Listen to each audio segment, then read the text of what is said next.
how to make a boomerang on Snapchat. So hello guys, welcome back to my YouTube. In this video I'll be showing you how you can easily make a boomerang effect on Snapchat. So first thing what you want to do is simply head over to your Snapchat application, and once you're inside here, just take a short clip. So before taking a short clip, first use any effect that you like. So let's say I want this effect.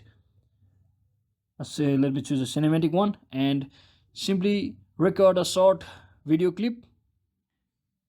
And once you do that,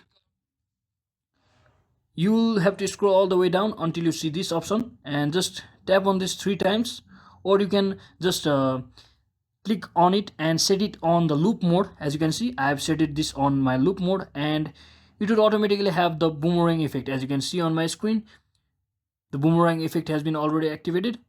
So that is it guys, hope this video was helpful. If it was, don't forget to like and subscribe to the channel. See you on the next one.